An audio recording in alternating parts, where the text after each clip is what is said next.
नमस्कार दोस्तों, आज के हमारे इस वीडियो में हम आपके लिए आंवला नवमी की व्रत कथा लेकर आए हैं। कार्तिक मास के शुक्ल पक्ष की नवमी तिथि को आंवला नवमी मनाई जाती है। इसे अक्षय नवमी के नाम से भी जाना जाता है। आंवला नवमी के दिन सपरिवार आंवले के पेड़ की आराधना की जाती है। आंवला नवमी की व्रत कथा के अनुसार एक समय किसी नगर में एक सेठ और सेठानी रहते थे। उनके 4 बेटे और 4 बहुएं थी। सेठ जी के पास इतनी धन दौलत थी कि उसका हिसाब किताब रखने के लिए कई नौकर चाकर थे, जो उस धन को तराजू में तोल कर रखते थे। सेठानी जी ने एक नियम ले रखा था, वो रोज एक सोने का आंवला दान करती और उसके बाद ही भोजन करती थी। सेठ सेठानी सुख पूर्वक अपना जीवन व्यतीत कर रहे थे।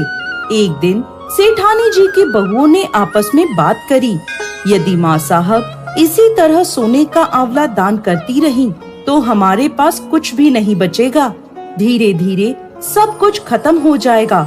ऐसा सोचकर सभी बहुएं सेठानी जी से कहने लगी, माँ साहब आप सोने के आंवले की जगह रोजाना एक सादा आंवला दान करने लगे। सेठानी जी ने उनकी बात मान ली और रोज एक सादा आंवला दान करने लगी। कुछ समय बाद सेठानी जी की बहुओं को उनका सादा आंवला दान करना भी अखरने लगा।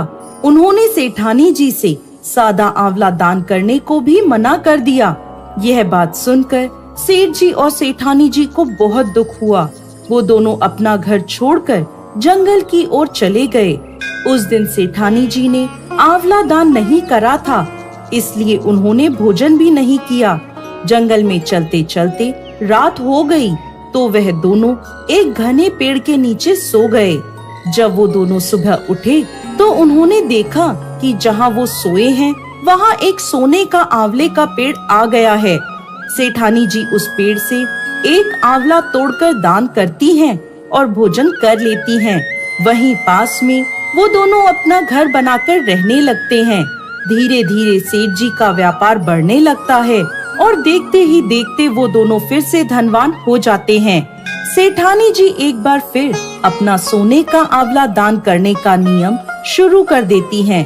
उधर दूसरी ओर सेठ जी और सेठानी जी के जाते ही उनके बेटे और बहुएं आपस में झगड़ने लगते हैं। व्यापार में घाटा होने लगता है और देखते ही देखते सारी पूंजी खत्म हो जाती है। अब उन्हें मजदूरी करने के लिए घर से बाहर निकलना पड़ता है। काम की तलाश में वो सभी घूमते घूमते वहाँ पहुँचते हैं जहाँ सेठ जी और सेठानी जी रहते थे।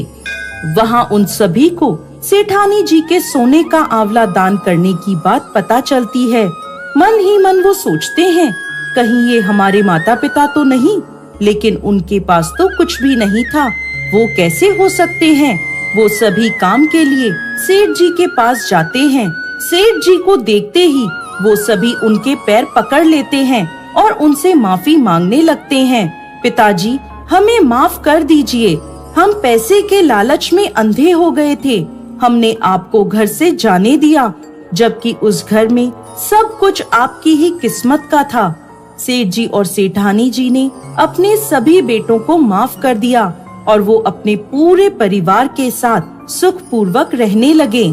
दोस्तों, ऐसा भी कहा जाता है कि आंवला नवमी के दिन भगवान श्री कृष्ण गोकुल की गलियां छोड़कर मथुरा गए थे। मान्यताओं अनुसार आंवला नवमी के दिन यदि कोई महिला आंवले के पेड़ की पूजा कर उसके नीचे बैठकर भोजन ग्रहण करती है तो भगवान विष्णु और भोलेनाथ उसकी सभी मनोकामनाएं पूर्ण करते हैं। इस दिन महिलाएं संतान की दीर्घ आयु तथा अच्छे स्वास्थ्य को लेकर कामना करती हैं। जय श्री हरि विष्णु।